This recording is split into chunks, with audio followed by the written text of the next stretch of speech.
হযরত বেলাল দেখে বলে, গতকাল রাত্রিতে বিশ্ব নবীর হাতে হাত রেখে আমি কালেমা পড়ে মুসলমান হয়েছি। উমাইয়া দেখে বলে, বেলাল এখনো সময় আছে, বাপ দাদার ধর্মে ফিরে আসো, ইসলাম ধর্ম ত্যাগ করো, প্রয়োজন যদি হয় উটদুম্বা ছাগলের মালিক বানায় দেব, থাকার জন্য ভালো ঘরের ব্যবস্থা করে দেব। হযরত বেলাল দেখে বলে, উমাইয়া দুনিয়ার কোনো সম্পদের বিনিময়ে বেলাল তার ঈমান বিক্রি করবে না। এইবার উমাইয়া দেখে বলে, বেলাল আমার কথা না শুনলে বড় নেতা আবু জেহেলকে খবর দেব। হযরতে বেলাল দেখে বলে, কোন বড় নেতা ছোট নেতা এখন কাউকে আর গোনার টাইম নাই। আমি দুনিয়ার আবু জেহেলকে ভয় করি না, আমি ভয় করি আমার আল্লাহকে। এইবার দৌড়ে চলে গেল আবু জেহেলের বাড়িতে, যা বলে, নেতা সর্বনাশ হয়ে গেছে, আমার বাড়ির কৃতদাস বেলাল কালেমা পড়ে মুসলমান হয়েছে। তাই নাকি? বলে, হ্যাঁ ঠিক আছে তুমি যাও, বাকিটা আমি দেখতেছি। আবু জেহেলের একটা বিশেষ বাহিনী ছিল, যাদের কাজই হলো মুসলমানদের উপর নির্যাতন জুলুমের স্টিম রোলার চালানো। আজও পৃথিবীতে জালেমদের বিশেষ বাহিনী আছে, যাদের কাজই হলো দাড়িওয়ালা টুপিওয়ালা আলেম ওলামাদের উপর, ইসলামপন্থী মুসলমানদের উপর নির্যাতন জুলুম চালানো। ভালো করে বোঝার চেষ্টা করবেন। আবু জেহেল তার বিশেষ বাহিনী নিয়ে উমাইয়ার বাড়িতে হাজির হইয়া দেখে বলে, বেলাল এই দিগায় এসব কি শুনছে, এসব কি শুনতেছি রে বেলাল, তুমি নাকি কালেমা পড়ে মুসলমান হয়েছো? হযরত বেলাল দেখে বলে, হ্যাঁ যা শুনেছেন সত্যি। এইবার আবু জেহেল দেখে বলে, বেলাল আমি তোরে পার্সোনাল ভাবে মহাব্বত করি, তোমার উপরে অনেক ভালোবাসা আমার। বেলাল রে, উটদুম্বা ছাগলের মালিক যদি হতে চাও বানায় দেব, ব্যবসা বাণিজ্য যদি করতে চাও, দিরহাম টাকা পয়সা যা লাগে ব্যবসা করার জন্য পুঁজি দিয়ে দেব। বেলাল তুমি যদি চাও ভালো ঘর বাড়ির ব্যবস্থা করে দেব, তুমি যদি চাও জায়গা সম্পদ তোমারে দিয়ে দেব। একটাই মাত্র দাবি, আব্দুল্লাহর বেটা মুহাম্মদ সাল্লাল্লাহু আলাইহি সাল্লামের ধর্ম ত্যাগ করে আবারও বাপ দাদা ধর্মে ফিরে আসতে হবে। হযরত বেলাল ডেকে বলে, আবু জেহেল রে, দুনিয়ার কোনো পার্থিব সম্পদের বিনিময়ে বেলাল তার ঈমান বিক্রি করবে না। তুমি দুনিয়ার সব সম্পদ দিতে পারো, দুনিয়ার সব সম্পদ ছাড়তে রাজি, কিন্তু বিশ্ব নবীর কালেমা ছাড়তে রাজি না। এর নাম হলো ঈমানের পাওয়ার। আল্লাহু আকবার বলেন।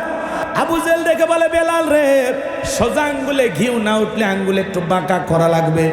যুবকদের লিলিয়ে দিল, চাবুক দিয়ে পিটাও। হযরত বেলালকে চাবুক দিয়ে পিটাইতে লাগলো। এরা যত জোরে চাবুক মারে, বেলাল তত জোরে জবান দিয়ে জিকির করে কার? মারে বাবারে লাগতেছে, সাইরা দেয়, এগুলো বলে না। এরা যত জোরে মারে, বেলাল তত জোরে মালিকের জিকির করে। চাবুক দিয়ে পিটাইতে পিঠটা ফেটে রক্ত বের হতে লাগলো। আবু জেহেল দেখে বলে, বেলাল মারতে মারতে পিঠটা ফেটে রক্ত ঝরতেছে, এরপরেও কি বিশ্ব নবীর কালেমা ছাড়বি না? হযরত বেলাল দেখে বলে, আবু জেহেল রে, মারতে মারতে যদি মেরেও ফেলে দাও, জীবনটা দিতে রাজি, কিন্তু নবীজির কালেমা ছাড়তে রাজি না।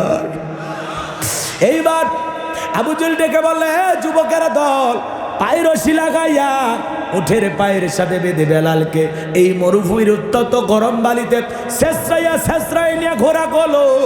আরবের উত্তপ্ত গরম বালিগুলো এতটা গরম, চাল দিলে মুড়ি হয়ে যাবে, এত গরম বালি। সেই গরম বালিতে শেষরায় নিয়ে ঘোরা গেলো। বাবলা গাছের কাঁটাগুলো জিব্বার ভিতরে পেরেকের মতো মারা হলো। এত নির্যাতন জুলুম বেলালের উপরে করা হলো। ইসলামের প্রথম মুয়াজ্জিন বেলাল, এত নির্যাতন জুলুম করার পরে বিকেল বেলা আবু জেহেল ডেকে বলে, বেলাল চাবুক দিয়ে পিটাইলাম, পায়ের রশি লাগাইয়া মরুভূমির উত্তপ্ত গরম বালিতে শেষরাইয়া নিয়ে ঘুরলাম, এত নির্যাতন জুলুম তোর উপরে করা হলো রে বেলাল, এরপরেও কি আব্দুল্লাহর বেটা মুহাম্মদ সাল্লাল্লাহু আলাইহি সাল্লামের ধর্ম ত্যাগ করবি না? হযরত বেলাল দেখে বলে, আবু জেহেল রে, মারতে মারতে যদি মেরেও ফেলে দাও, জীবনটা দিতে রাজি, কিন্তু বিশ্ব নবীর কালেমা ছাড়তে রাজি নাই। এইবার আবু জেহেল ডেকে বলে, একটা রুমের ভিতরে বেলালকে বন্দি করো, বিশাল বড় একটা পাথর নিয়ে আসো, যুবকেরা বিশাল বড় একটা পাথর নিয়ে আসা হযরতে বেলালের বুকের উপরে চাপায় দিয়া আবু জেহেল সাঙ্গপাঙ্গ কেডার মাস্তান তাদেরকে নিয়ে চলে গেল। আর আবু জেহেল মনে মনে ভাবলো পাথরের চাপার আঘাতে বেলাল মারা যাবে। হযরতে বেলালের বুকের উপরে পাথর, এরপরেও জিহ্বা নাড়ায় জিকির করে খা। হযরতে বেলাল চোখের পানি ছেড়ে দিয়া কাঁদে, জিকির করতে করতে আল্লাহকে ডেকে বলেন, আল্লাহ তুমি তো সেই আল্লাহ, ইব্রাহিমের জন্য যদি নমরুদের আগুনকে ফুলের বাগান বানায় দিতে পারো, আল্লাহ তুমি কি পারো না বেলালের বুকের ওপরে থাকা পাথরটাকে তুলার মতো নরম বানায় দিতে? হযরতে বেলাল দোয়া করতে দেরি, আসমানের মালিক আল্লাহ দোয়া কবুল করতে দেরি করে নাই। বেলালের বুকের পাথরটাকে আমার আল্লাহ তুলার মতো নরম বানিয়ে দিয়েছে। আশিক রাসূল বেলাল, নবীর পাগল বেলাল, নবীকে কত ভালোবাসতেন জানেন? বিশ্ব নবী যখন মক্কা নগরীতে পথ চলতো, বেলাল একবার ডানে যায় আর একবার বামে যায়। আমার নবী ডেকে বলে, বেলাল একবার ডানে যাও আর একবার বামে যাও, ব্যাপারটা তো আমি বুঝি না। ডেকে বলে, নবী গো আপনি ইসলামের দাওয়াত দেন, কালিমার প্রচার করেন, আল্লাহর কোরআনের দাওয়াত দেন। এই কাফেররা হলো আপনার শত্রু, ওরা যদি টার্গেট করে আপনাকে তীর নিক্ষেপ করে, ডান থেকে তীর আসলে যেন সর্বপ্রথম আমি বেলালের বুকের ভিতরে ঢোকে। আবার মনে মনে ভাবি বাম থেকে যদি নিক্ষেপ করে আবার বাম দিকে যায়। নবী গো ওই তীরটা যেন সর্বপ্রথম আমি বেলালের বুকের ভিতরে ঢোকে। আমি বেলাল মারা গেলে ইসলামের ক্ষতি হবে না, আপনি নবী মারা গেলে ইসলাম আর মাথা উঁচু করে সামনের দিকে দাঁড়াইতে পারবে না। নিজের জীবনের বিনিময়ে আগলায় রাখতেন রসুলকে। তারা ছিলেন প্রকৃত আশিকে রাসূল। আল্লাহু আকবার। খালি ভণ্ডামি করলে আশিকে রাসূল হওয়া যায় না। কথা কেন? আশিকে রাসূল হওয়ার জন্য বেলালের মতো হওয়া লাগবে, খাব্বাবের মতো হওয়া লাগবে, সুমাইয়ার মতো হওয়া লাগবে। কথা বলে নাকি? আবু বকর, ওমর, উসমান আলীর মতো হওয়া লাগবে। রসুলের মুহাব্বত কলিজার ভিতরে থাকা লাগবে। রবিউল আউয়াল মাস আসে, কত সেরাতের আলোচনা শুনি, বাস্তব জীবনে কি রসুলের কর্ম আমরা কি পালন করি? রসুলের জীবন আদর্শ কি ধারণ করি? মসজিদের হুজুর তো কম বয়ান করলো না, নাজমুল ভাই আলোচনা করলো, আমার মোস্তাকিম ভাই আলোচনা করলো, আপনারা সবাই আলোচনা শুনেছেন। মনে রাখবেন, কথা শুধু শুনলেই হবে না, আমাদের দেশের মানুষেরা আলোচনা শুনতে রাজি। কথা বলে না, শুনতে রাজি। এই দেশের মানুষ, আমরা অধিকাংশ মানুষ জানি শুনি কিন্তু মানি। ওই একটা জায়গা আমাদের একটু দুর্বলতা, তাছাড়া সব ভালো। মাহফিলে লক্ষ লক্ষ মানুষ আসে, কোরআনের কথাগুলো শুনে মজা লাগে, ভালো লাগে। প্যান্ডেল থেকে যাওয়ার পরে আমল হয় কম, একেবারে হয় না তা না। এদেশের যতটুকু সভ্যতা ভদ্রতা টিকে আছে এই ওয়াজ মাহফিলের কারণে। কি বোঝেন? আমরা তো বুঝি দেশের অবস্থাটা কি। সামনের দিকে যায়, গোপন কিছু তত্ত্ব আছে, ফাঁস করে দেব। লিল্লাহি তাকবীর। আমার ভাইয়েরা, হযরতে বেলালের উপর নির্যাতন জুলুমের কথা বিশ্ব নবীর কান পর্যন্ত যখন পৌঁছে গেল, আমার নবী ডেকে বলে, আবু বকর বেলালের কষ্টের কথা আমার আর সহ্য হয় না, যাও তুমি আমার বেলালের জন্য একটা কিছু করো। হযরতে আবু বকর সিদ্দিক রাদিয়াল্লাহু তাআলা আনহু কয়েক গুণ দাম বেশি দিয়া ও মায়ের কাছ থেকে হযরত বেলালকে আজাদ করলেন, মুক্ত করলেন। বলুন আল্লাহু আকবার। হযরত আবু বকর ইসলামের জন্য 13টা দোকান বিক্রি করে দিয়েছিলেন। আল্লাহু আকবার বলেন। তারা ইসলামকে কিভাবে ভালোবাসতেন? দ্বীনের জন্য, ইসলামের জন্য 13টা দোকান বিক্রি করে দিয়েছেন, সব আল্লাহ রাস্তায় দিয়ে দিয়েছেন। আর আমরা একটু কোরআনের মাহফিলের জন্য টাকা চাইলে কি টেনশনে, পকেটে 3 বার হাত দেয়। শয়তান যদি বলে এই যাওয়ার সময় কিছু খাওয়া লাগবে রেখে দে, তখন বলে দুলা ভাই মনেই ছিল না। কষ্ট। 13টা দোকান এখন 26টা বানাবে। আবু বকরের মতো এরকম উদারভাবে সব দিয়ে দেবে, এরকম মানুষ পাওয়া যাবে? কিন্তু আবু বকরের মতো হইলে দুনিয়াতেও দাম বাড়বে, আখিরাতেও দাম বাড়বে। কথা বলেন ঠিক কি না? ভালো কাজে সহযোগিতা করবেন। যদি টাকা না থাকে, অর্থ না থাকে, শ্রম দেবেন। কথা কয় না কেন? শ্রম দেবেন, বুদ্ধি পরামর্শ দেবেন, সহযোগিতা করবেন। এই দেশে তাফসির মাহফিল চালু আছে, বিদায় যুবকেরা গান বাজনার আয়োজনের কথা ভুলে গেছে। আর এই তাফসির মাহফিল বন্ধ হয়ে গেলে আবার ওই লসিমন করিমন খাইরন সুন্দরী বানেসা পরি ওই যে 2000 সালের আগ পর্যন্ত চাচা আপনারাও দেখেছেন গ্রাম অঞ্চলে গান বাজনা হইতো না, এরকম মঞ্চ বানাইয়া রাজা বাদশার সাথে অভিনয় করতো, জাহাপানা আমি আপনার মেয়েকে বিবাহ করতে চাই, খামোশ বেয়াদব। এই যে এগুলো হইতো আগে সব বন্ধ হয়ে গেছে। হাসেন না, আমি তখন ছোটবেলায় মাদ্রাসায় পড়ি, যা দেখে আমাদের গ্রামে হচ্ছে আমি তো যাবই না, কথা কি বোঝেন না? আমি তো যাবই না। আমার এক ভাই আছে, বড় ভাই, একটু দুষ্ট, বলতেছে ভাল লাগবে। আমি বললাম না, আমি ঘুমাবো। কই 1 মিনিট দেখে কথা কে জানে, বাড়ির পাশেই আমাদের বিশাল একটা এরিয়া আছে, ফাঁকা ময়দান, ওই জায়গায় এরকম 7 দিন 8 দিন করে গান বাজনা হইতো। তখন আর কত 8-9 বছরের বাচ্চা দেখছি, তো কি হয়েছে? আপনার সমস্যা মাফ করে দিতে পারেন কে? কথা বলেন। এই জন্য ওই জিনিসগুলো বন্ধ হয়ে গেছে, কোনো যাত্রাপালা নাই, কোনো গান নাই। এখন যুবকেরা তাফসির মাহফিলের আয়োজন করে, এই যুবকদেরকে আমরা আরো পরিবর্তন করব। কথা বলেন ঠিক কি না? আল্লাহ এই যুব সমাজকে ইসলামের জন্য কবুল করুন, প্রত্যেকটা যুবককে আল্লাহ খালেদ বিন ওলীদের মতো কবুল করুন। জোরে বলুন আমিন। আমার ভাইয়েরা, বিশ্বনবীর মনটা কেন খারাপ? একদিকে সন্তান হারানোর ব্যথা, অন্যদিকে সাহাবা ইকরামদের উপর নির্যাতন ও জুলুম। এই জন্য নবীজির মনের কষ্টটা বেশি। রাসূল আকরাম সাল্লাল্লাহু আলাইহি সাল্লামের মনটা খারাপ, মুখটা মলিন, চোখের কোনা দিয়ে অশ্রু ঝরতেছে। আপনারাই বলেন তো, নবীর যখন মন খারাপ, নবীকে সান্ত্বনা দেওয়ার দায়িত্ব কার? আরেকটু জোরে বলেন কার? আমার আল্লাহ ডেকে বলে, জিবরাইল আমার বন্ধুর মা নাই, বাবা নাই, আমার বন্ধুর আমি ছাড়া কেউ নাই রে জিবরাইল।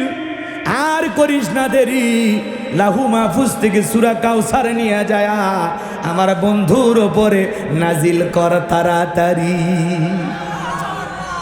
হযরত আনাসকে বিশ্বনবী ডেকে বলে, আনাস আমার মনটা কেন খারাপ তোমরা সবাই জানো, কিন্তু আমার মুস্কি হাসি দেওয়ার কারণ হলো এই মাত্র আসমান থেকে জিবরাইল এসে আমার উপরে সূরা কাউসার নাজিল করলো। বলুন আল্লাহু আকবার। বিশ্বনবী তখন সাহাবায়ে কেরামদের সামনে তেলাওয়াত করে শুনিয়ে দিলেন। জবান ছেড়ে সবাই আমার সাথে আরেকবার পড়ুন, ইন্না আ'তাইনাকাল কাউসার ফাসাল্লি লিরাব্বিকা ওয়ানহার ইন্না শানিয়াকা হুয়াল আবতার। আল্লাহু আকবার। আমার ভাইয়েরা, আল্লাহ রাব্বুল আলামিন বলেন, ইন্না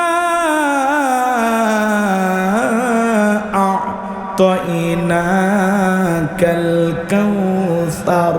আমার আল্লাহ বলেন, অবশ্যই আমি আল্লাহ পাক আপনাকে হাউজে কাউসার দান করেছি।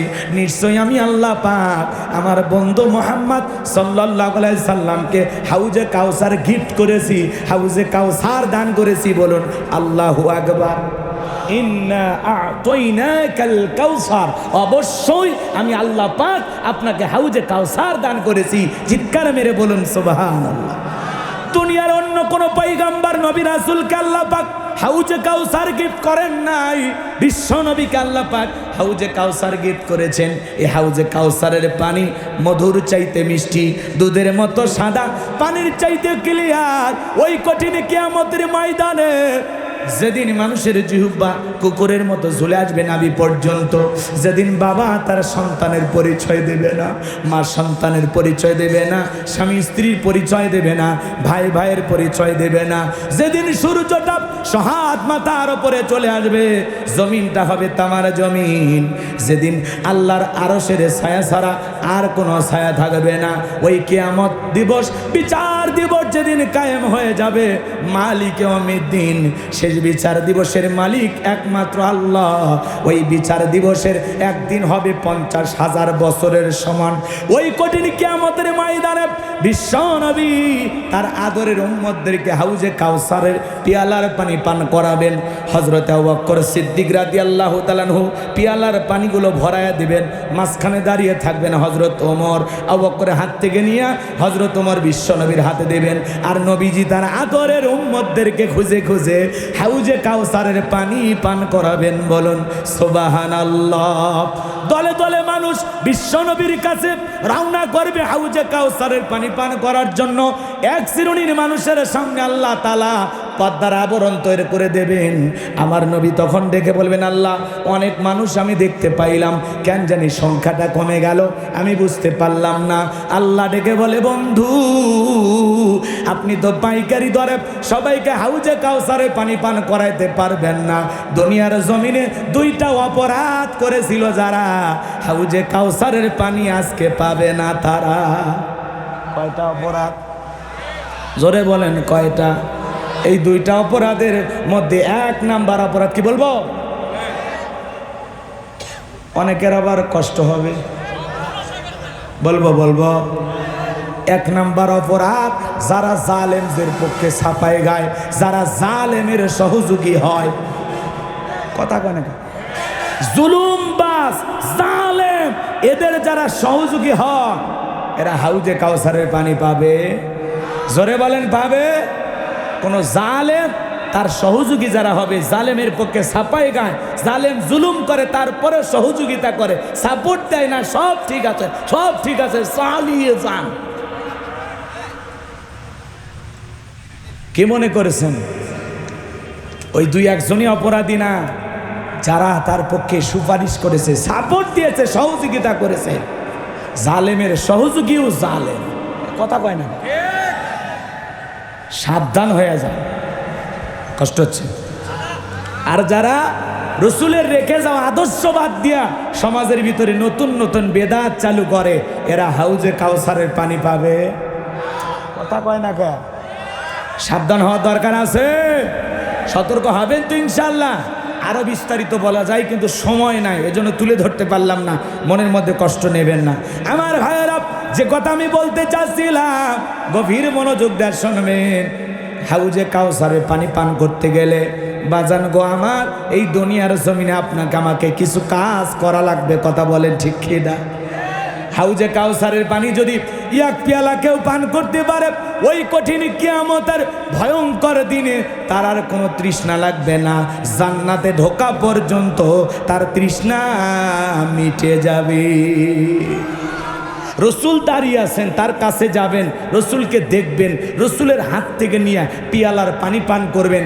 এমন সৌভাগ্যবান ব্যক্তি কারা কারা হতে চান? দুই হাত তুলে আল্লাহকে দেখান। আল্লাহ আমাদের সবাইকে রসুলের হাতে এক পেয়ালা করে হাউজে কাউসারের পানি পান করার সৌভাগ্য দান করুন। জোরে বলুন আমিন। আল্লাহ আমাদের সবাইকে হাউজে কাউসারের পানি পান করার মতো ব্যক্তিদের তালিকায় কবুল করুন। আরেকটু জোরে বলেন আমিন। আল্লাহ সবাইকে হাউজে কাউসারের পানি পান করা তৌফিক দান করুন। জোরে বলুন আমিন। হাত নামা। এই যে পানি চাইলেন আর পাইলেন, এতই সহজ? একটু যে কষ্ট করা লাগবে।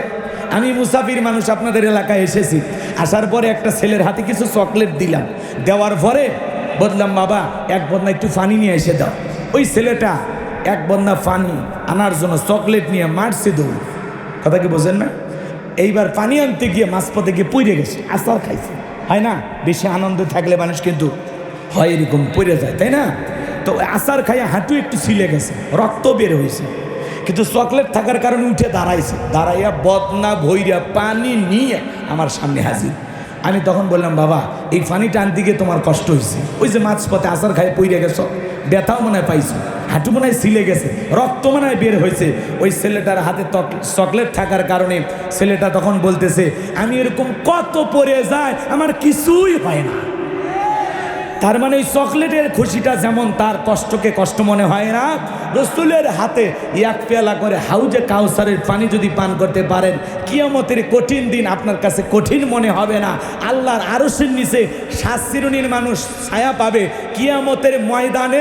এটা হলো আল্লাহ তৈরি করা ইমানদার নেককার তার পছন্দের গোলামদের বসার একটা স্থান। এটা হলো ভিআইপি গ্যালারি। আল্লাহু আকবার কোন। যেমন তেমন মানুষ ওই টিকিট পাবে না। কথা কয় না কেন? মাত্র কয় শ্রেণীর মানুষ? এটা বললাম লম্বা হাদিস, ওইদিকে আমার যাওয়ার সুযোগ নাই, কষ্ট হবে আপনাদের। যদি কেউ রসুলের হাতে এক পেয়ালা হাউজে কাউসারের পানি কিসমতে তকদিরে আল্লাহ রাখে জুটে যায় আর আল্লাহর আরশের নিচে ছায়া পায়, সেই ব্যক্তি জান্নাতি, তাতে আর কোনো সন্দেহ নাই। সুবহানাল্লাহ বলবেন না? আল্লাহ আমাদেরকে এই দুই জায়গায় থাকার তৌফিক দান করুন, জোরে বলুন আমিন। এইবার চলেন, রসুলের হাতে হাউজে কাউসারের পানি পান করতে গেলে একটু যে কষ্ট করা লাগবে, ঠান্ডা পানি দিয়ে উজু বানাইয়া একটু সালাত আদায় করতে হবে, মালিককে সিজদা দিতে হবে। এই জন্য আল্লাহ তাআলা বলতেছেন হাউজে কাউসারের পানি পান করতে গেলে কাজ করতে হবে দুইটি। জোরে বলেন কয়টি? আপনি হয়তো বা নতুন একটু নামাজ পড়া ধরছেন, কয়েকদিন হলো, একটু যান মসজিদে সালাত আদায় করেন, কথাকে বোঝেন না? সালাত আদায় করতে গেছে আগে যারা মুরব্বী তখন বলতেছে বাপ রে বাপ, উত্তর পাড়ার বাদশা আবার কোন দিন থেকে নামাজ ধরলো, টিটকারি মারে। জীবনে কোনোদিন ওই চাচা দাওয়াত দিয়ে 5 জনকে মসজিদে আনতে পারে না, কিন্তু নতুন নতুন মুসল্লি দেখলে দেখি তো তোমার নামাজ কয়দিন থাকে, মনে হয় মসজিদের সিসি ক্যামেরা। কথা কন না কেন?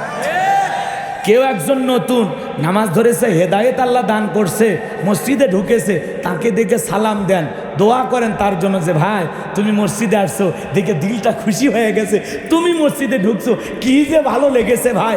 আল্লাহর কাছে দোয়া করি আল্লাহ যেন মৃত্যু পর্যন্ত মসজিদে এসে জামাতের সহিত 5 ওয়াক্ত সালাত তোমাকে আদায় করার তৌফিক দান করে।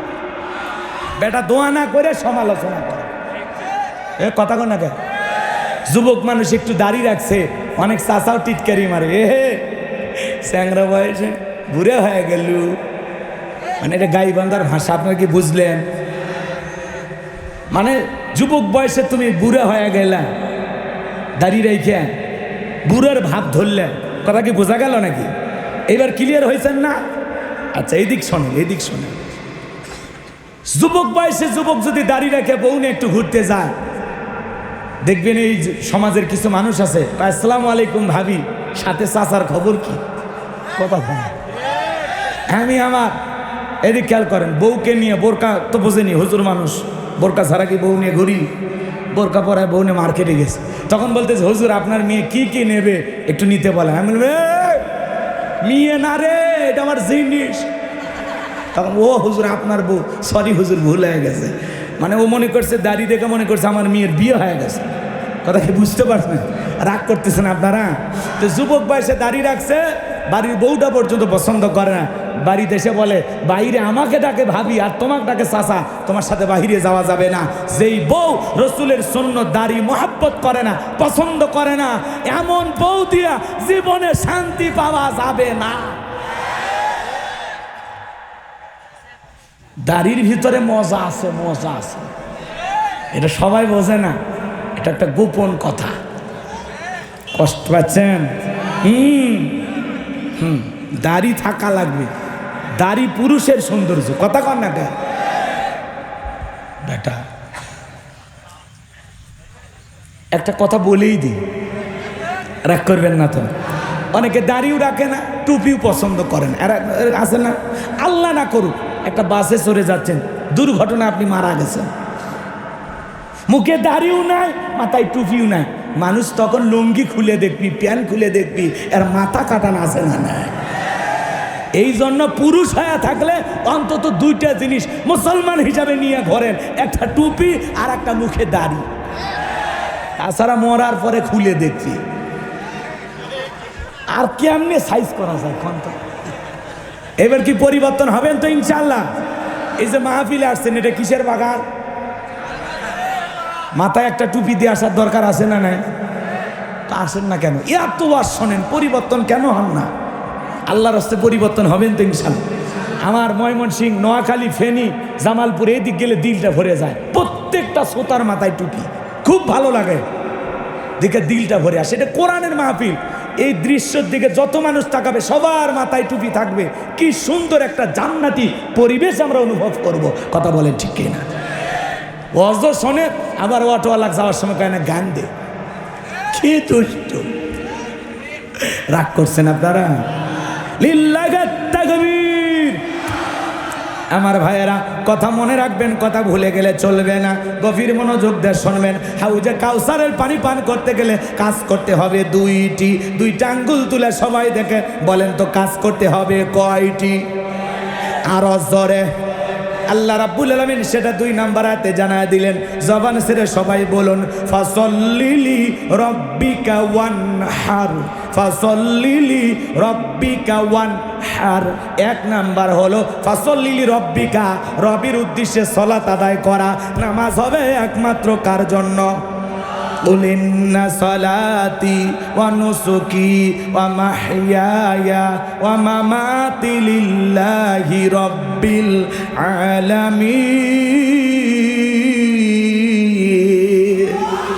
নবীজি আপনি বলুন, আমার নামাজ, আমার কুরবানি, আমার জীবন, আমার মরণ লিল্লাহি রাব্বিল আলামিন। মুমিন বান্দার জীবনের সমস্ত কাজ হবে একমাত্র আল্লাহ তাআলাকে রাজি খুশি করার জন্য। কথা বলেন ঠিক কি না? তাহলে এই জীবনে যত ইবাদত করব, কার খুশির জন্য? কার সন্তুষ্টি অর্জনের আশায়? 5 ওয়াক্ত সালাত এটা তো আদায় করাই লাগবে। যেন আল্লাহ বলেন ফাসল্লিলি রব্বিকা, রবের উদ্দেশ্যে সালাত। নামাজ হবে একমাত্র আল্লাহর জন্য। কার জন্য? আরো জোরে বলেন, কার জন্য? আমি এই দেশে 5 শ্রেণীর নামাজের কথা বলি। 5 শ্রেণীর মানুষ আছে, এরা নামাজ আল্লাহর জন্য পড়ে না। কথা কয় না কে? এদিক খেয়াল করেন, কষ্ট হবে না? এদিক সেদিক যাবার চাচ্ছি না, ওগুলো বললে আমার আরো আধা ঘন্টা বেড়েছে। এদিক খেয়াল করেন, অরিজিনাল নামাজি কারা? যারা 5 ওয়াক্ত সালাত আদায় করে, এরা হলো আসল নামাজ। কথা কয় না কে? ফজর থেকে এশা পর্যন্ত এই 5 ওয়াক্ত সালাত সে ছাড়ে না। ফজর পরে, জোহর পরে, আসর পরে, মাগরিব পরে, এশা পরে। কথা কয় না কে? রাগ করতেছেন? এই 5 ওয়াক্ত সালাত ফরজ, এটা জানে না এমন মুসলমান পাওয়া যাবে? কথা কয় না কে? তার মানে 5 ওয়াক্ত সালাত ফরজ, এটা আদায় করতে হবে।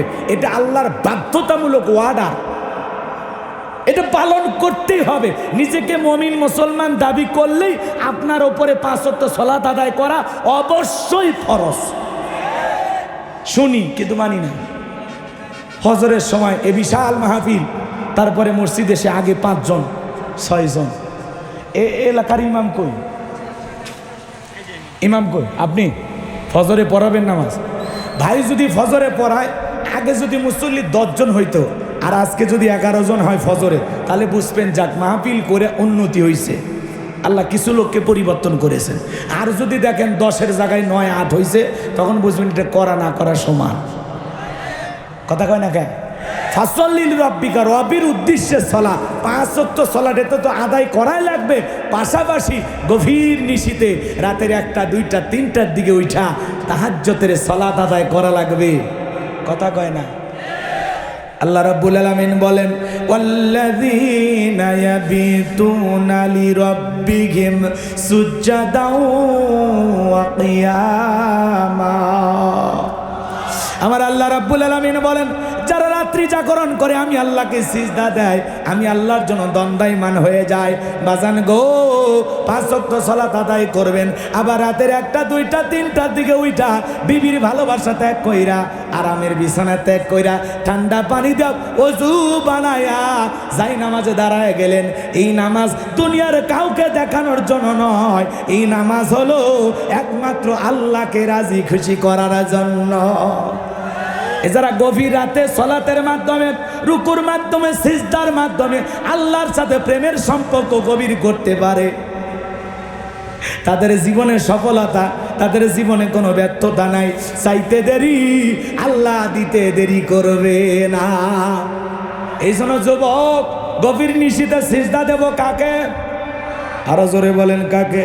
নামাজের মতো যদি আদায় করতে পারি, 5 ওয়াক্ত সালাত আদায় করব। পাশাপাশি রাতের কিছু অংশ উঠে আল্লাহ তাআলাকে সিজদা দেব, নিরালায় মনের সমস্ত কথাগুলো বলবো। জোহরের নামাজে তাড়াহুড়ো হয়ে যায়, দুনিয়াবি নানান কাজকর্ম থাকে। আসরেও তাড়াহুড়ো, দোকান বা বাজারে যাওয়া লাগবে। মাগরিবেও তাড়াহুড়ো, সন্ধ্যেবেলা হয়ে গেছে। এসাতেও তাড়াহুড়ো, ঘুমান লাগবে, খাওয়া লাগবে। কিন্তু রাতের 1টা, 2টা, 3টার দিকে উঠা নিরালায় নিবৃত্তিতে আল্লাহকে একটু সময় দেওয়ার দরকার আছে না নাই? এটা হলো আল্লাহর সাথে প্রেম, মালিকের সাথে গভীর সম্পর্ক পয়দা করতে হবে। আল্লাহর নিকটবর্তী গোলাম হতে হবে, পছন্দের গোলাম হওয়া লাগবে। যত বেশি মাথা নত করে সিজদা দিতে পারবেন তত আল্লাহর পছন্দের গোলাম হবেন। আমার জীবনের সবচাইতে আনন্দের বিষয় আমার রব, আমার আল্লাহ, আর আমি তার গোলাম। গোলাম হিসাবে মাথাটা নত করে মাটিতে যখন সিজদাটা দেই, এটাই আমার জীবনের সবচাইতে দামি মুহূর্ত, সবচাইতে আনন্দের জায়গা, সবচেয়ে তৃপ্তির জায়গা, সবচেয়ে ভালো লাগার জায়গা। একজন মুমিন তৃপ্তি খুঁজবে, ভালো লাগা খুঁজবে, আনন্দ খুঁজবে সিজদার মাধ্যমে। কথা বলে ঠিক কিনা? সিজদা দিলে শান্তি পাওয়া যায়। আমি আমার রবের জন্য মাথাটা নত করেছি, কার কদমে? সলাতে এমনভাবে দাঁড়াবো, মনে করব আমি নামাজ আদায় করতেছি, আমার মালিক আমাকে দেখতেছে। কথা কয় না ভাই? আর যেমন তেমন নামাজ, 2 মিনিটে 2 রাকাত, 4 মিনিটে 4 রাকাত নামাজ পড়ে না, বিমান চালায় আল্লাহ। হাই রে নামাজি, কষ্ট হচ্ছে? ফসল্লি লিরাব্বিকা, রবের উদ্দেশ্যে সালাত, একমাত্র আল্লাহ তাআলাকে রাজি খুশি করার জন্য সালাত আদায় করা দরকার আছে না? না। তাহলে কিছু মানুষ গভীর নিশীথে সিজদা দিয়া প্রেম করে কার সাথে? জোরে বলেন কার সাথে? তবে যুবকেরা আবার প্রেম করে আল্লাহর সাথে না। এরাও রাত্রি জাগরণ করে, ইমু মেসেঞ্জারে বান্ধবীর সাথে কথা বইলা সারা রাত মোবাইলে সেটিং করে। হ্যালো জান, খাইছো, ঘুমাইছো, কয়বার বাথরুমে গেছো, নানা ধরনের বান্ধবীর খোঁজ খবর নেয়। বান্ধবী যদি একবার অভিমান করে বলে আমি আজকে ভাত খাবো না, তখন বলে কেন সোনা, তুমি কেন খাবে না? কি হয়েছে?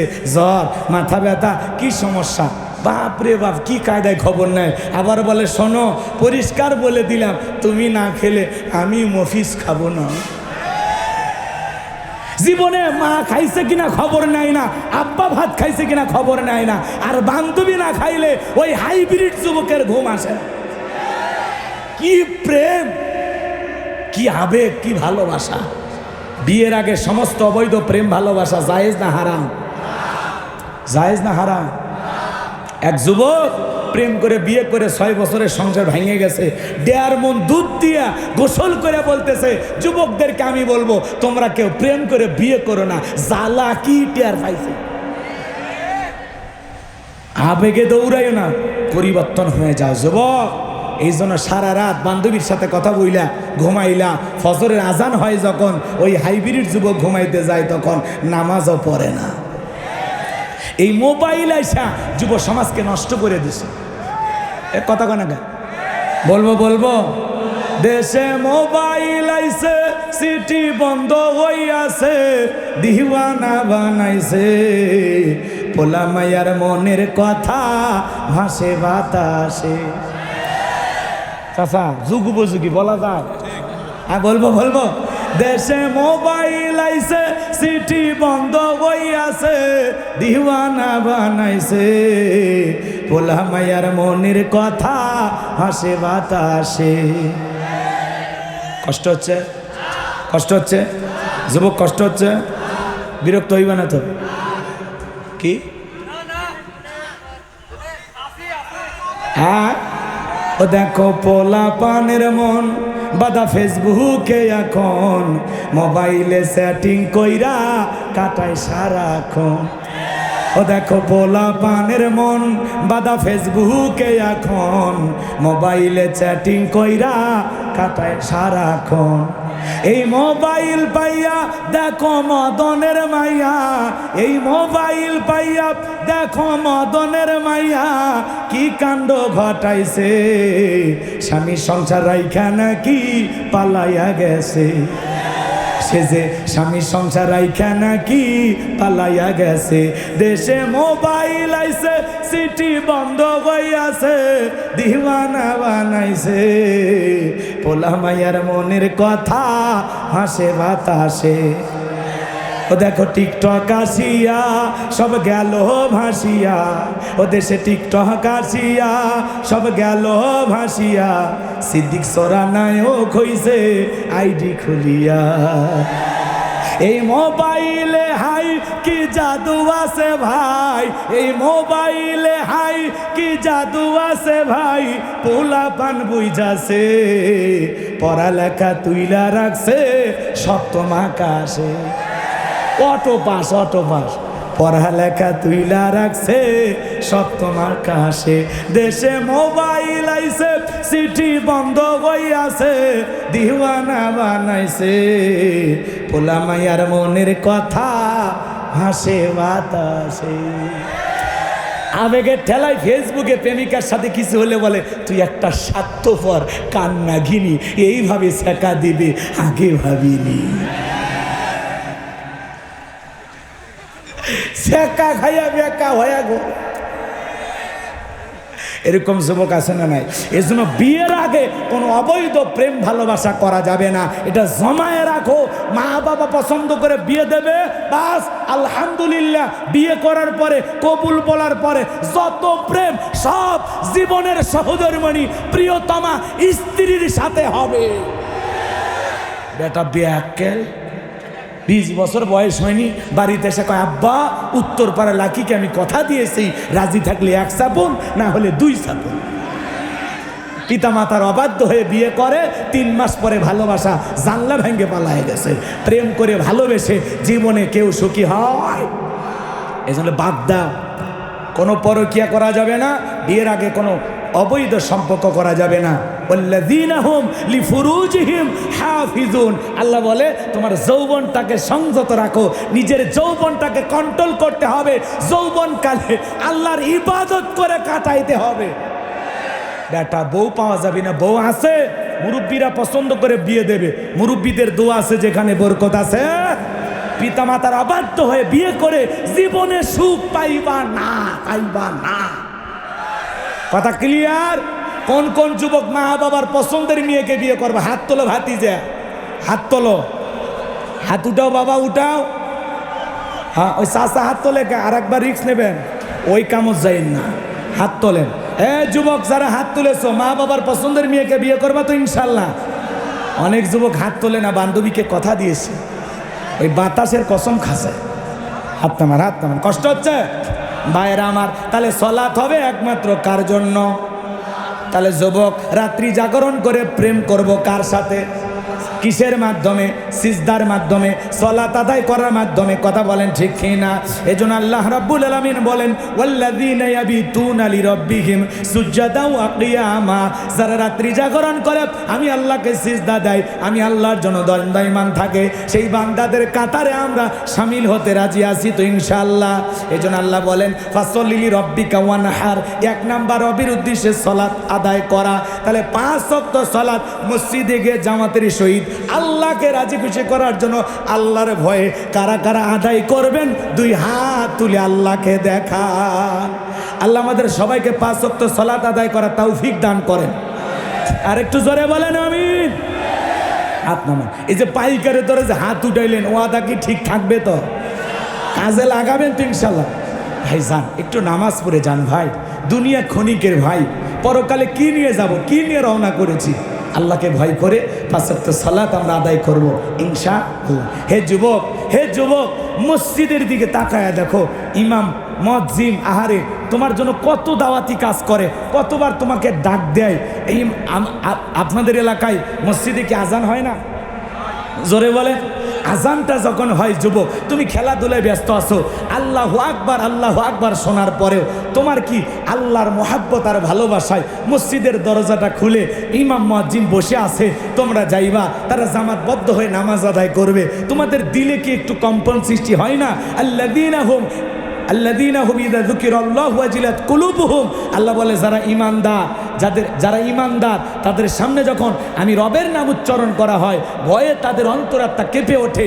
আল্লাহু আকবার স্লোগান শোনার পরেও মসজিদে ঢুকতে পারলা না, যুবক তোমার কপাল পুড়ে গেছে। এই জন্য যুবকদেরকে বিনয়ের সহিত অনুরোধের ভাষায় বলবো, তোদের 2টা পা ধইরা বলি, আল্লাহর ঘরে মসজিদে গিয়ে আজ থেকে সালাত আদায় করবা ইনশাআল্লাহ। আমার এই অনুরোধ তোমরা রাখবে তো ইনশাআল্লাহ? আল্লাহ কবুল করেন, জোরে বলেন আমিন। আচ্ছা মাশাআল্লাহ, কষ্ট হচ্ছে আপনাদের? কষ্ট হচ্ছে? এই 228 জন যুবক কোথায়? তোমরা আসো, ওয়াদা দেওয়া লাগবে, আজ থেকে নামাজ আদায় করবা। আর যাদের মুখে দাড়ি না, আজ থেকে রাখা লাগবে। দেখি বাপের বেটা হলে আসো, তোমরা পরিবর্তন হয়ে যাইবা ইনশাআল্লাহ। ওরা বলছে হুজুর আমাদের উদ্দেশ্যে কিছু বলেন। আপাতত 2টা। এ বাজান আর কয়েক মিনিট, সর্বোচ্চ 10 মিনিট, ওটা বাসা করেন না। শেষ ভালো যার সব ভালো তার। লিল্লাহি তাকবীর। বাজান গো আমার, ফাসল্লি লিরাব্বিকা ওয়ানহার, 1 নাম্বার রবির উদ্দেশ্য সালাত আদায় করা। 2 নাম্বার ওয়ানহার, ওয়ানহার মানে কুরবানি করা। কুরবানি করা মানে খালি গরু ছাগল জবাই করা না, নিজের আমিত্বকে কুরবানি করা, অহংকারকে কুরবানি করা, নিজের ভিতরে থাকা পশু সুলভ আচরণকে কুরবানি করা, সময়কে কুরবানি করা, অর্থকে কুরবানি করা, আল্লাহ রাস্তায় জান মাল সব কুরবানি করতে হবে। কথা বলেন ঠিক কি না? এদিক খেয়াল করেন, এদিক খেয়াল করেন। ওয়ানহার মানে কুরবানি করা। আমরা অনেকেই গরু কুরবানি করি, 7 জন ভাগে একটা গরু কেনে, 4 জন দড়ি ধরে টানে, 3 জন পিছন থেকে ঠেলে, এমন একটা গরু কেনে যেই গরুর উপরে বয়স্ক ভাতা ওয়াজিব। শরীরের হাড়গুলো সব দেখা যায়, কুরবানি স্থান পর্যন্ত হেঁটে যাওয়ারও শক্তি নাই। হুজুর বলে ভাই এরকম দুর্বল গাভী জবাই করলে তো হবে না। তখন বলতেছে হুজুর ওপরে হাড় দেখা গেলেও ভিতরে গোস্ত সেট করা আছে, আছে না? না, কোলে করে নিয়ে যা গরু কুরবানি দিচ্ছে, এমন দুর্বল গাভী জবাই করলে হবে? আল্লাহ বলেন তাসুরুন নাযিরিন, চমৎকার একটা গাভী জবাই করতে হবে, উষ্ট পুষ্ট আকর্ষণীয়, দেখতে সুন্দর। কথা কয় না কেন? এই জন্য যারা কুরবানি দেবেন ভালো করে বোঝার চেষ্টা করবেন। হয়তোবা কুরবানির আলোচনা করতে গেলে অনেক লম্বা হবে বাজান, সংক্ষিপ্ত কথা 2-1 মিনিটে বলে যায়। আপনি যে কুরবানি দেবেন, বলেন তো কুরবানি দেবেন একমাত্র কার জন্য? যারা কুরবানি দেবেন 3টা জিনিস খেয়াল রাখা লাগবে। 1 নাম্বার হলো নিয়ত সহি হওয়া লাগবে যে আমি কুরবানি দিতেছি একমাত্র আল্লাহকে খুশি করার জন্য। অনেকে নিয়ত করে কুরবানি না দিলে ছেলে মেয়ে গোস্তর দিকে তাকায় থাকবে, মানুষের দিকে তাকায় থাকবে, এটা হবে না। প্রয়োজনে কিস্তি তুলে হলেও, সুদের টাকা নিয়ে হলেও কুরবানি দেব হবে। তাও দেয় আবেগে, দেয় আবেগ, এটাও একটা আবেগ। বলে কুরবানি না দিলে জামাই বাড়িতে গোস্ত পাঠাইতে পারবো না, মান সম্মান থাকবে না। কুরবানি না দিলে গ্রামের লোক কৃপণ বলবে, অতএব দেই দে। এরকম লোক আছে না? কুরবানি ছেলে মেয়ের জন্য না, জামাই বাড়িতে গোস্ত পাঠানোর জন্য না। নিয়ত হওয়া লাগবে যে এই কুরবানি দিতেছি আল্লাহর নৈকট্য লাভের আশায়, আল্লাহকে রাজি খুশি করার জন্য। কথা কি ক্লিয়ার? আবার অনেকে দেখবেন দামি গরু কিনে নিয়ে সে এলাকায় ফুটানি দেখায়। ফুটানি বোঝেন? ভাব দেখায়, ভাব ভাব। কথা কি বোঝেন না? নিজের একটা অহংকার প্রকাশ করে, আরে আমি এই গ্রামের সবচেয়ে বড় কুরবানি দিই। কুরবানির গরু কিনে নিয়ে এসে মালা টালা দিয়ে রাস্তার মোড়ে বাঁধে রাখে। কয় কার কুরবানি? কয় তালুকদারের। কত? কয় 5 লাখ। কয় ঠকেন নাই তালুকদার সাহেব, জিতছেন। তালুকদারকে আমি ঠকার মানুষ। পিছনে যে রান দেখা যায়, 1 রানই তো 4 মণ গোস্ত। যারা কুরবানির পশু কিনে নিয়ে এসে কোথায় কি পরিমাণে গোস্ত হবে হিসাব নিকাশ করে, এদের কুরবানি কবুল হবে? জোরে বলেন। ভয় পাচ্ছেন? ভাই নিয়ত যদি সহি হয়, টাকাটা যদি হালাল হয়, আর আপনি যদি নামাজি হয়ে কুরবানি দেন, আপনি যদি 10-20 হাজার একটা ছাগলও কুরবানি দেন, 10-20 হাজার টাকার একটা ছাগলও যদি কুরবানি দেন, নিয়ত সহি, টাকা হালাল, নামাজি হয়ে যদি কুরবানি দেন, আপনার এই ছাগলের রক্ত জমিনে পড়ার আগে আরশের মালিক আল্লাহর কাছে কবুল হয়ে যাবে। এই জন্য আল্লাহ বলেন মিনকুম, আল্লাহ বলে বান্দা কয় লাখ টাকার গরু কুরবানি দিলি, ওইটা আমি আল্লাহ দেখি না, আমি আল্লাহ দেখি তোর অন্তর। তোর অন্তরে যেইটা আছে আমি আল্লাহ সেইটা কবুল করব। এই জন্য বাজান গো আমার, অন্তরে তাকওয়া দেখে আল্লাহ কুরবানি কবুল করবে। তাহলে আমাদের নিয়ত সহি হওয়ার দরকার আছে না নাই? অনেকে ভাগে কুরবানি দেয়, হাজি মানুষ, বেনামাজি, সুদখোর, ঘুষখোর, হারাম ইনকাম করে, এমন ব্যক্তির সাথে ভাগে কুরবানি দেয়। বলেন তো হাজির কুরবানি হবে? হাজির তখন জিজ্ঞাসা করা হয়, আপনি হাজি মানুষ, বেনামাজি, সুদখোর, ঘুষখোর, নামাজি না, এদের সাথে কেন কুরবানি দিচ্ছেন? আপনি তো ইচ্ছা করলে একা একটা ছাগল দিতে পারতেন। বলে বাড়িতে কেউ ছাগলের গোস্ত খায় না, এই জন্য একটু গরিতে ভাগ দিচ্ছি। আমি আজ আমার নিয়ত সহি, টাকা হালাল, 2-1 জনের একটু সমস্যা আছে, হয় কিছু না হলে তো গোস্ত খাওয়া হবে। এই কুরবানিগুলো হবে? এ কথা কর না কেন? আমি একবার বলেছিলাম যে সুদখোর, ঘুষখোর, বেনামাজি, এদের কুরবানির পশু আমি জবাই করব না। আমি মসজিদে বলেছিলাম, পরে মসজিদ থেকে বের হইয়া, পরে মসজিদ থেকে খেয়াল করেন, পরে মসজিদ থেকে বের হইয়া বেনামাজির আন্দোলন শুরু করে দিল যে এই হুজুর আমাদের কুরবানি পশু জবাই করবে না, ঠিক আছে, আমরা বেনামাজি একদল হয়ে জবাই করব, হুজুরের কাছ থেকে জবাই করে নিবই না। পরে মসজিদের মধ্যে এত বিশৃঙ্খলা সৃষ্টি হয়ে গেল, পরে সভাপতি আমাকে ফোন দিয়ে কয়, হুজুর আপনি আর আইসেন না। তার মানে কি বেনামাজির পাওয়ার দেখছেন, সুদখোরের পাওয়ার দেখছেন? এই কথা কয় না কেন? হারাম ইনকাম করে, হারাম কাজ করে, যদি একটু বলতে চান লাগিয়ে যায় কলি যায়। তবে এখন অবশ্য এরকম হবে না, কিছুটা পরিবর্তন হবে আশা করছি, কারণ এদেশের হক কথা একসময় বলা যায় না। অধিকাংশ মসজিদ কমিটির সভাপতি সেক্রেটারি সুদখোর, ঘুষখোর, হারামখোর, কথা বলে না কেন? এগুলো পরিবর্তন করতে হবে। আলেমদেরকে মসজিদের সভাপতি সেক্রেটারি বানাইতে হবে, যাতে 7 দিন হুজুরের ছুটিতে থাকলেও ওই সভাপতি যেন নামাজ পড়াইতে পারে। এমন লোক সভাপতি বানায় বিসমিল্লাহ সই করে বলতে পারে না, কথা কয় না কেন? ও সভাপতি ও আসে হুজুরদের ভুল ধরে, মাতবাড়ি করে, এত লম্বা সুরে ধরেন, মোনাজাত কেন করেন, এ হইছে সে হইছে, বিরাট বড় মুক্তি, কথা কয় না কেন? রাগ কইরেন না, রাগ কইরেন না। তাহলে কুরবানি কার জন্য? নিয়ত কি করা লাগবে? সই, যে গোস্ত খাওয়ার জন্য না। আরে ভাই, জবাই করে তো গোস্ত আপনিই খাবেন, ছেলে মেয়েই খাবে, আত্মীয় স্বজনের বাড়ি দিবেন, গরিব দুঃখীকে দেবেন, প্রতিবেশী যারা কুরবানি দিতে পারেন না তাদেরকে দেবেন। কুরবানি মানে ত্যাগ করা, উৎসর্গ করা, স্যাক্রিফাইস করা, বিলিয়ে দেব, বন্টন করব। যত বেশি স্যাক্রিফাইস করবেন তত বেশি আল্লাহ খুশি হবে। আর আমরা খালি ফিরিজ বুক, ফিরিজ বুক। আরে ভাই, আপনি ধনী, আল্লাহ টাকা দিয়েছে, সামর্থ্য দিয়েছে, চাইলে 10 দিন পর আবার 10 কেজি কিনতে পারবেন। কত গরিবের বাড়িতে 2 টুকরা পৌঁছায় নাই, আর আপনি ধনী ফ্রিজ ভরে বসে আছেন আর বলে পর্যাপ্ত পরিমাণ সময় ফ্রিজে গোস্ত রেখে খাওয়া যায়। কুরবানি মানে কি বোঝে? কুরবানি মানে কি? ত্যাগ করা, উৎসর্গ করা, বিলিয়ে দেয়া, মানুষকে বন্টন করতে হবে, এর মধ্যে তৃপ্তি খোঁজা লাগবে, মানুষকে খাওয়াইয়া খুঁজে হওয়া লাগবে, জমাইয়া না। বেটা জমাবা তো, দিয়ে তুই যা আছে ফ্রিজে রাখো, 2 মাস 1 মাস 6 মাস আগে খাও, সমস্যা কি? কিন্তু প্রতিবেশীর বাড়িতে 1 টুকরা পৌঁছাইল না আর আপনি ফ্রিজে রাখছেন, আল্লাহ দেখেনি? এই জন্য কুরবানি দাতা যারা আছে একটু মনটা বড় করবেন, বড় করে কুরবানি দেবেন, যে আমি আল্লাহর জন্য দিচ্ছি, আমি যে 2-4 টুকরে খাইতে পারছি আলহামদুলিল্লাহ, কথা কয় না কেন? নিয়ত পরিষ্কার রাখবেন। অনেকে কুরবানি ছেলে মেয়ে আত্মীয় স্বজন দেওয়ার জন্য সেইভাবে জমায় রাখেন, মানে এমন ভাব দেখে মানে আসমান থেকে বিকেলে ফেরেশতা এসে বলবে গোস্ত তোল আমরা নিয়ে যাব, তা তো করবে না। আপনি খাবেন, আগে খাওয়ার নিয়ত না, উদ্দেশ্য আল্লাহকে খুশি করা, এরপরে দিয়ে তুই যতটুকু থাকে আলহামদুলিল্লাহ, কথা কয় না? কি পারবেন তো? কারা কারা হাত তোলেন তো আরেকবার। আল্লাহ আমাদের সবাইকে কুরবানি দেওয়ার তৌফিক দান করুন, জোরে বলেন আমিন। হাত নামান বাজান গো আমার। এইবার 3 নাম্বার আয়াত আল্লাহ রাব্বুল আলামিন বলেন, ইন্না শানিয়াকা হুয়াল আবতার। আল্লাহু আকবার। আমার আল্লাহ ডেকে বলেন, নবী যারা আপনাকে লেসকাটারির বংশ বলে গো নবী, আপনি মন খারাপ করবেন না, কষ্ট নেবেন না। ওই আবুল আহাব উতবা সাইবা ওদের বংশে বাতি জ্বালানো কেউ থাকবে না, আমি আল্লাহ ওদেরকে নির্বংশ করে ছাড়বো। নবী গো, আপনার ছেলে সন্তানগুলোকে আমি আল্লাহ শিশুকালে নিয়েছি, আপনি মন খারাপ করবেন না, কষ্ট মনের মধ্যে নেবেন না। আপনাকে মোহাব্বত করার, আপনাকে ভালোবাসার জন্য কোটি কোটি রুহানি সন্তান আমি আল্লাহ জমিনে পাঠাবো। আমরা রসুলের রুহানি সন্তান, কথা বলে ঠিক কিনা?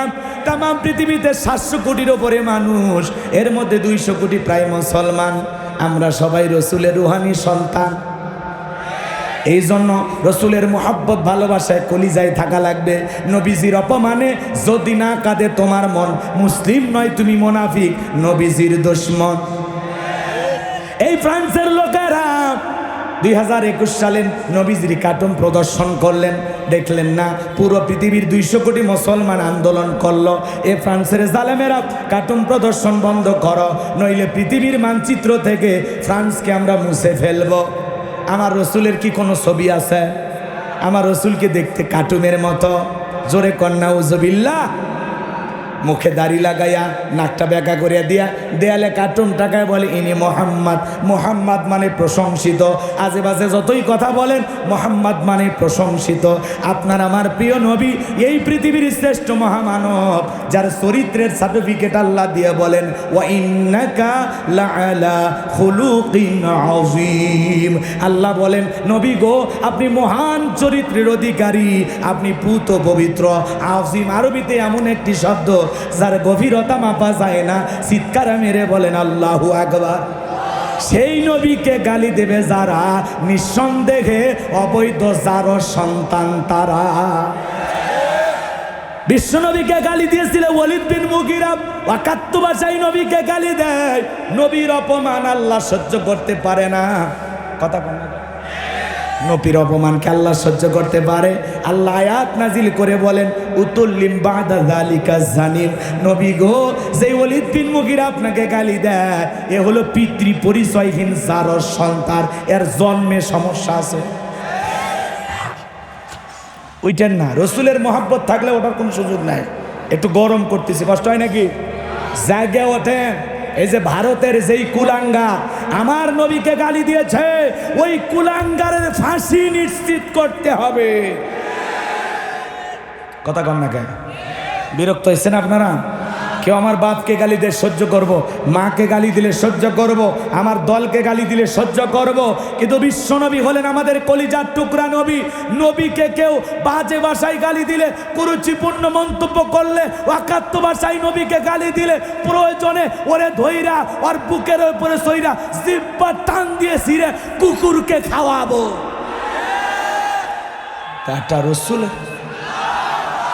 বেটা রসুলের সামনে বেয়াদবি করবা।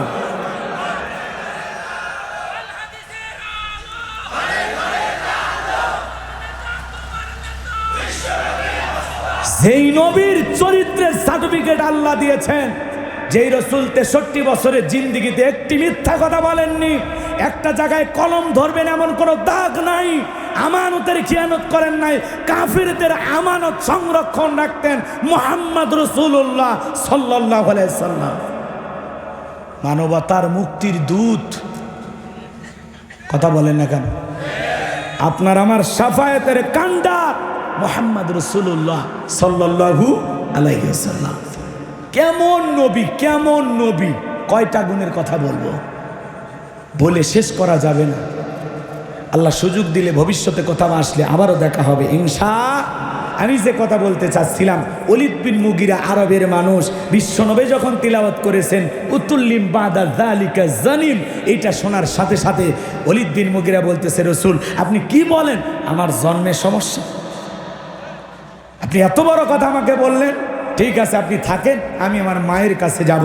ছেলেটা বৈধ না অবৈধ জানে কে? ফ্যাক্টরির মালিক। এইবার তার মায়ের নাম ছিল ঝর্ণা।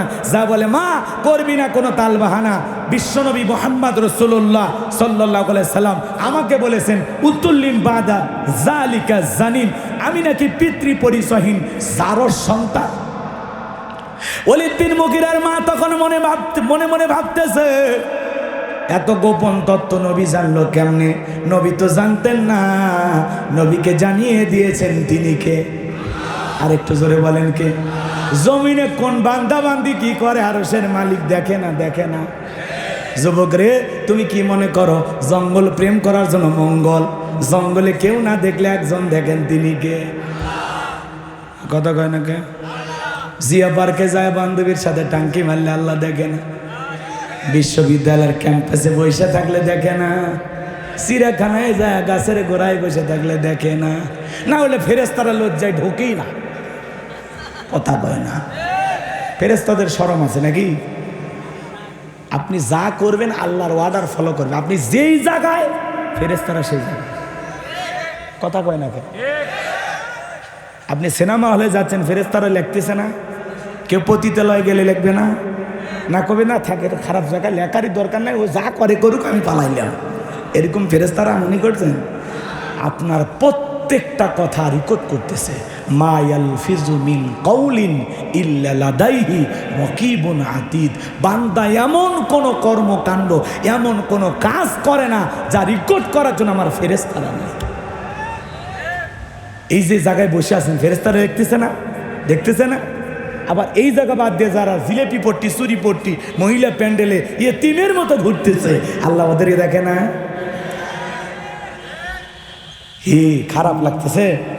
ওয়ালিদ বিন মুগিরার মা বলতেছে, বাবা রে বয়স হয়ে গেছে, মিথ্যা কথা বলবো না, আমার একটা কবরে চলে গেছে, যা বলবো আমি সত্য বলবো।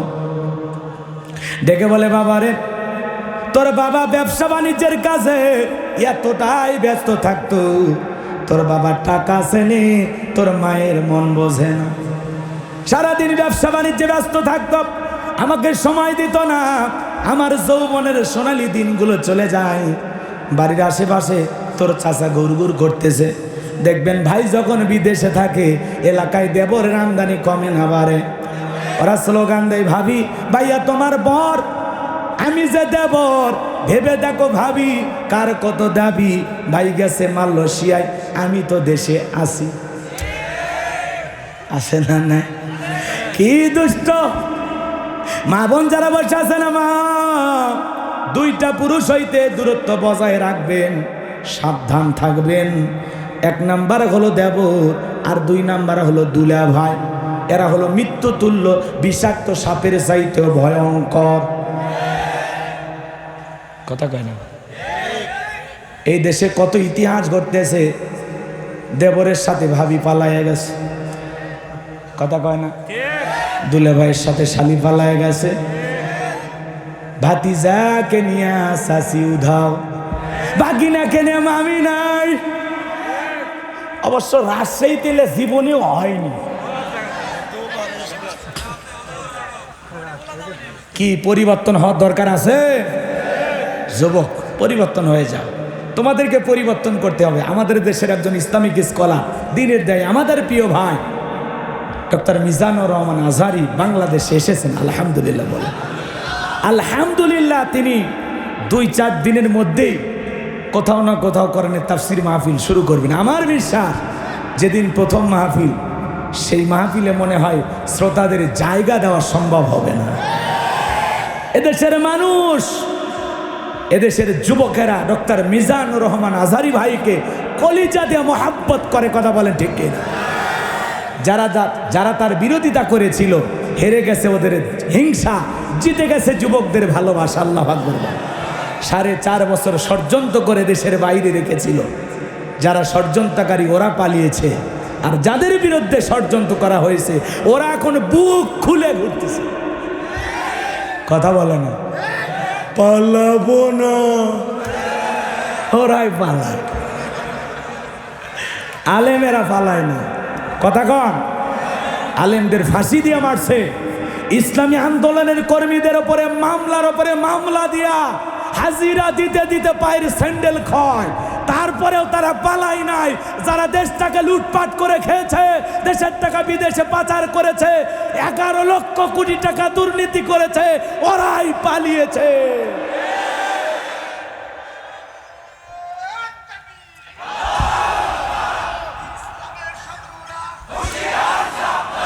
আমার রাজশাহীর বাবাজিরাও, রাত অনেক গভীর হতে চলেছে, আর কষ্ট আপনাদেরকে দেব না। খারাপ লাগে নাকি বাজান? খারাপ লাগে। এই জন্য মা বোনদেরকে বলবো, মা দেবর আর দুলাভাই হইতে সাবধান, এই 2 পুরুষের নজরে ঠিক নাই। কথা কয় না কে? এদের নজরে ঠিক আছে? দেখবেন কত ভাই বিদেশে থাকে, চান্স পাইলে দেবর ঢুকে বলে, ভাবি আপনার চেহারার দিকে তাকাইলে মনে হয় না আপনি 2 বাচ্চার মা, মনে হয় আপনার বিয়ে হয়নি। বিয়ে যদি না হয়, এই হারামি কারে ডাকিস ভাবি কইয়া? ভাবি তো ডিজিটাল ভাবি। তখন বলতেছে, তুমি শুধু আমার সৌন্দর্যের প্রশংসা করো, তোমার ভাই তো কিছুই বলে না। ওই ভাইয়ের কি সেই চোখ আছে? ভাবির ভিতরে যদি আল্লাহর ভয় থাকতো, কোরআন হাদিস যদি বুঝতো, ভাবি ডেকে বলতো, কুল্লিল মুমিনিনা ইয়াগুদ্দুনা মিন আবসারিহিম। আল্লাহ বলেছেন মুমিন পুরুষের দৃষ্টি থাকবে নিচের দিকে। আমাকে দেখার অধিকার তোর ভাইয়ের আছে, তোর জন্য আমাকে দেখা জায়েজ নাই, ঘর থেকে বের হয়ে যা। আর এখনকার দেবরে বাড়ির ভিতর ঢুকলে ভাবি আর বলে, হ্যাঁ তোকে আমি ছোট ভাইয়ের মতো দেখি, কাছে বস। ছোট ভাই ওটা কথা কম। এই যে যুবকেরা খুব আশা করছিল, ওদের জন্য একটু হালকা দিলাম আর কি। কষ্ট হয়েছে আপনাদের? বিরক্ত হন নাই তো? সমাজে এই জিনিসগুলো ঘরে ঘরে হচ্ছে, ঘরে ঘরে। আপনাদের ঘরে রোয়াজ হচ্ছে। আচ্ছা, জামাই বাড়িতে আসতেই পারে, শাশুড়ির সামনে যাবে, ফল ফুট কেটে দেবে, বাবা জামাই খাও। কিন্তু কি করে? শাশুড়ি ফলের প্লেটটা সাজাইয়া 14 বছর 12 বছর 16 বছরের যুবতী শালিকে বলে, মা এটা তো দুলে ভাইকে দিয়া, শিয়ালের কাছে মুরগি বানাচ্ছে। এর চাইতে বোকা শাশুড়ি আর আছে? শাশুড়ির উচিত জামাইয়ের সামনে যায় খাবার পরিবেশন করা। সে মায়ের মতো খবর নিবে, বাবা জামাই তুমি কেমন আছো, তোমার ব্যবসা বাণিজ্যের কি খবর, আমার মেয়েটা কেমন আছে, আমার নাতনিগুলো কেমন আছে। কথা বলে না? শাশুড়ি মায়ের মতো দেখা করবে, কথা বলবে, সমস্যা নাই। কিন্তু শালির সাথে দেখা করা জায়েজ? হ্যাঁ। 14 বছরে 16 শালিটা যখন ফলের প্লেট নিয়ে গেছে, দুলে ভাই তখন বলে, এই পাগলি, আমি কি এগুলো ফল ফুট খাওয়ার জন্য আসি? এগুলোকে আমার বাড়িতে অভাব আছে? আমি আসি এক নজর তোর দেখার জন্য, তোরে দেখতে আসছিলাম রে পাগলি। আর চিন্তা করছি রাজশাহী নিউ মার্কেটে বিকালে নিয়ে যায় 2টা 3 পিস কিনে দেবো, রাজি আসিস? তখন বলে, দুলে ভাই আপনার হাত ধরে জাহান্নামে যেতে উড়াইছি। এইবার দুলে ভাইয়ের মোটর সাইকেলে উঠা, ভালো করে বোঝেন, বড় আপার স্বামী মাঝখানে ভ্যানিটি ব্যাগ দিয়ে একটু ফাঁকা রাখছে, ভদ্রতা দেখাইছে। কিন্তু দুলে ভাই তো হেভি শিয়ানা, এখনকার যে হুন্ডার ব্রেক রে ভাই, এমন জায়গায় যায় একটু হালকা গ্যাপ দেখে ব্রেক করছি, ব্রেকে শালি ফাঁকা জায়গা পূরণ করেছে। এই জন্য খবরদার, দেবর আর দুলে ভাইয়ের মোটর সাইকেলে চড়া যাবে। মা বোনেরা খুব বেজার হয়েছে, আপনাদের আমল কম, দাম বেশি। 4টি আমলে 8টা জান্নাতের দরজা খোলা। 1 নাম্বার হলো 5 ওয়াক্ত সালাত। 2 নাম্বার, কথা কয় না, রমজান মাসে রোজা সিয়াম পালন করতে হবে। 3 নাম্বার ফরজ পর্দা, রবের বিধান মানতে হবে।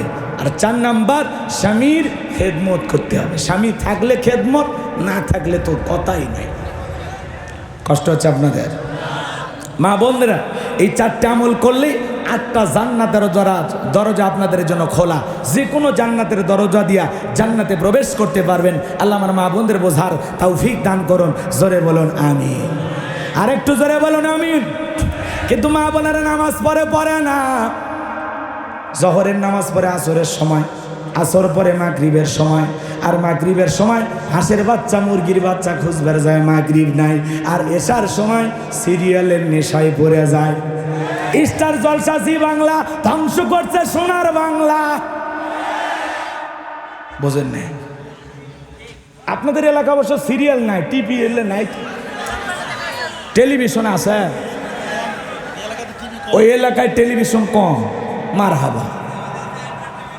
হ্যাঁ, এখন ডিজিটাল স্মার্ট টেলিভিশন, খালি টাচ করলে আসে। কি সিস্টেম, বাপরে! বেশি সিস্টেমে বেশি ধরা খাইবা, ভালো হয়ে যা। আল্লাহ বোঝার তৌফিক দান করো। জোরে বলেন আমিন।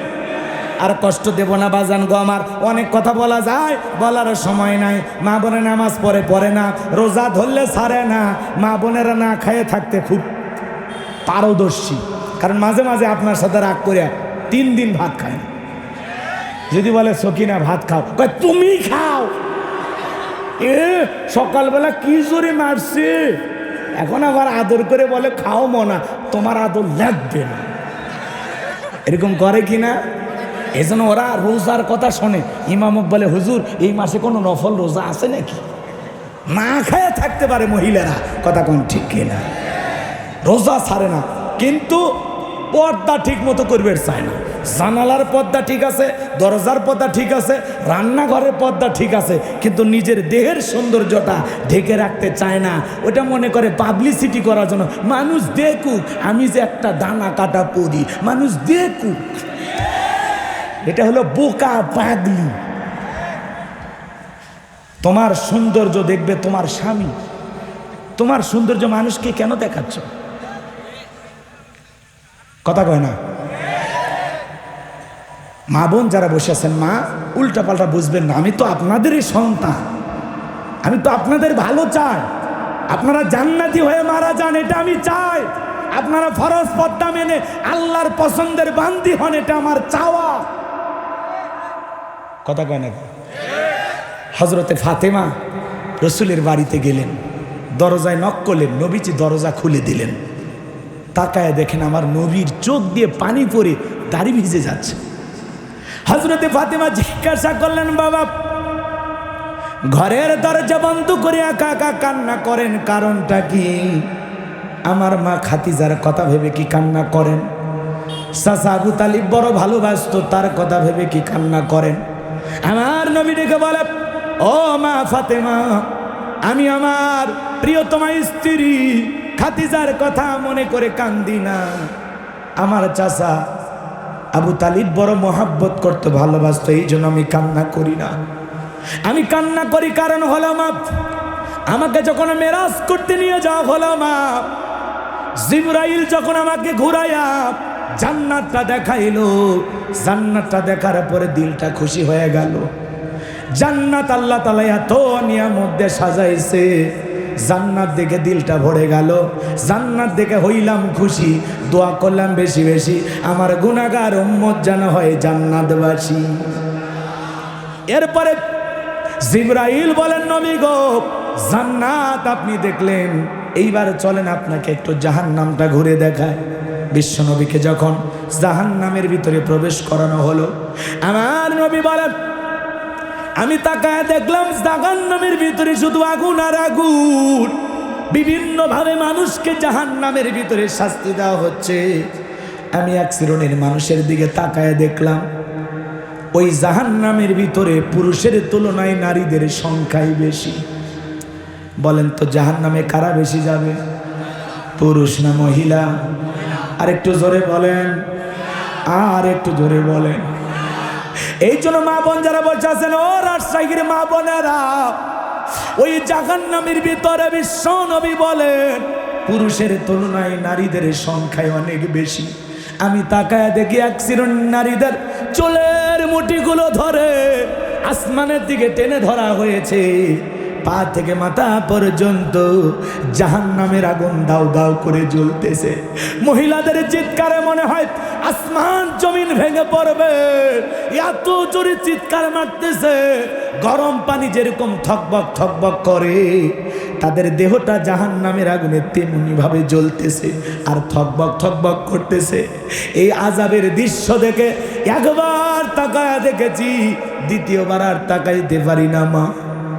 এইবার যখন জিবরাইলকে বললাম, ভাই জিবরাইল, এই সমস্ত নারীদেরকে কেন এইভাবে আযাব দেওয়া হচ্ছে? এই নারীদের কি এমন অপরাধ? জিবরাইল ডেকে বলেন, নবী, এই সমস্ত নারী তো তারা যারা দুনিয়ার জমিনে মাথায় কাপড় দিত না, বেপরদায় চলাফেরা করত, স্বামীর ওয়ার্ডার ফলো করত না। এই জন্য আল্লাহ পাক এই নারীদেরকে এইভাবে জাহান্নামের আগুনে জ্বালাইতেছেন। হযরতে ফাতেমা শুনে ডেকে বলে, বাবা, এই যদি হয় জাহান্নামী নারীদের শাস্তি পর্দা না করার কারণে, আমি ফাতেমা আজ থেকে আরো বেশি করে পর্দার গুরুত্ব বাড়াইয়া দিলাম। বলেন আল্লাহু আকবার। রাজশাহীর মা বোন যারা বসে আছেন, মা বেপরদায় চলার কোনো সুযোগ নাই মা। আল্লাহ বলেন, অকরনা ফি বুয়ুতিকুন্না ওয়ালা তাবাররাজনা তাবাররুজাল জাহিলিয়াতিল উলা। নারীরা তোমরা ঘরের ভিতর অবস্থান করো, খবরদার জাহিলিয়াতি যুগের মেয়েদের মতো নোংরা অশ্লীল পোশাক পরে নিজের দেহকে প্রদর্শন করো না। জরুরি প্রয়োজনে যদি নারীরা বাইরে যায়, অবশ্যই বোরকা পরে ফরজ পর্দা মেনে যেতে হবে। পর্দা নারীর সিকিউরিটি দিবে, পর্দা নারীর নিরাপত্তা দেবে। কোনো সম্ভ্রান্ত ভদ্র ফ্যামিলির মেয়ে বোরকা ছাড়া বাইরে যেতে পারে না। একটা নারী যদি ঢিলা ঢালা বোরকা পরে, হাত মোজা পা মোজা লাগাইয়া রাস্তাতে হেঁটে যায়, মনের অজান্তে শ্রদ্ধা সম্মানে মাথাটা নত হয়ে আসে। পর্দা হলো প্রত্যেকটা নারীর সৌন্দর্য রক্ষা করে, প্রত্যেকটা নারীর জন্য পর্দা হলো অহংকার। পর্দাশীল নারীর ওপরে আল্লাহ রহমত নাজিল হয়। যে নারী নেককার পর্দাশীল, তার পেট থেকে নামাজি নেককার সন্তানও জন্ম নেয়। আর যে পেট ফুট সব দেখায়, ওর পেট থেকে বেনামাজি উল্টা পাল্টা মতু পাতলুর জন্ম হয়। নামাজ পড়বে চায় না। মা নামাজি, ছেলেও নামাজি। মা কোরআন পড়ে, ছেলেও কোরআন পড়বে। কথা বলেন না কেন? মায়ের আগে ভালো হওয়া লাগবে। ক্ষেত ভালো তো ফসল ভালো, মা ভালো তো সন্তান ভালো। আমাকে একটা শিক্ষিত মা দাও, আমি একটা শিক্ষিত জাতি উপহার দেব। আল্লাহু আকবার বলেন। তাহলে ঘরের স্ত্রী ভালো হওয়ার দরকার আছে না নাই? না থাক, আর কষ্ট দেই না বাজান, অনেক রাত হয়েছে, কত কথা বলবো। এদিক শোনেন, শেষ পয়েন্টটা বলে দিয়ে যায়, কষ্ট হচ্ছে না? ওলীদ বিন মুগিরার মা তখন বলতেছে, বাবা বাড়ির আশেপাশে কে ঘুরতেছে? তোর চাচা, তারে দিয়ে ভালোবাসা বিনিময় করেছিলাম, যার ফলে তোর জন্ম হয়েছে। রসুল যে তথ্য দিয়েছে এটা নির্ভুল তথ্য। আল্লাহু আকবার বলো। তার মানে তোর বাপ তোকে জন্ম দেয় নাই, জন্ম দিয়েছে তোর চাচাই। কথা বলেন ঠিক কিনা? এই জন্য আল্লাহ বলেন উতুল্লিম বাদা যালিকা জানিম, ও হলো পিতৃ পরিচয়হীন যারও সন্তান। আজকেও নবীকে যেই দেশের লোকই গালি দেখ না কেন, মনে রাখবেন নবীকে গালি দেয় তারা বাপ সারা অবৈধ পদ্ধতিতে জন্ম হয়েছে যারা। যে আমার নবীকে গালি দেব ওটা নিঃসন্দেহে একটা বাস্টার্ড। কথা বলে ঠিক কিনা? যে আমার নবীকে গালি দেবে ওই ওর জন্মের ঠিক নাই। কথা ক্লিয়ার? নবীজির অপমানে যদি না কাঁদে তোমার মন, মুসলিম নয় তুমি মুনাফিক, নবীজির দুশ্মন। আমার নবীকে যে গালি দেয় এ কখনো মানুষ হতে পারে না, নিঃসন্দেহে জানোয়ার। এ কথা কন না কে? নবীজির অপমান সইবে না রে মুসলমান। ভারতের যেই কুলাঙ্গার গালি দিয়েছে ওই কুলাঙ্গারের জন্য কোটি কোটি ভারতের মুসলমানেরা রাজপথে আন্দোলন করতেছে। আল্লাহু আকবার বলে। আসাদ নূরের মতো নাস্তিকের জন্ম হয়, আম্মা জান আয়েশাকে নিয়ে বাজে কথা বলে। কথা বলেন না কেন? এই জন্য নাস্তিকদের বিরুদ্ধে আমাদের প্রতিবাদ। কথা বলেন না কেন? পারবেন তো ইনশাল্লাহ? রসুলের মহাব্বত আর ভালোবাসায় সূরা কাউসারের শুধু আলোচনা শুনলেই হবে না, আমরা আজ থেকে শিক্ষা গ্রহণ করব। রসুলের দুশমনদের সাথে কোনো আপোষ চলবে না। যে বিশ্বনবী কিনা বাজে ভাষায় গালি দেবে ওই সমস্ত নাস্তিক বেঈমানদের প্রতিবাদ করার জন্য, প্রয়োজনে ফাঁসির দড়িতে ঝুলানোর জন্য যদি আমাদের প্রতিবাদ করতে হয়, বিক্ষোভ মিছিল করতে হয়, কারা কারা রাজপথে রসুলের ইজ্জত সম্মান রক্ষা করার জন্য নামতে রাজি? হাত তুলে দেখা। লিল্লাহে তাকবীর। হাত নামান।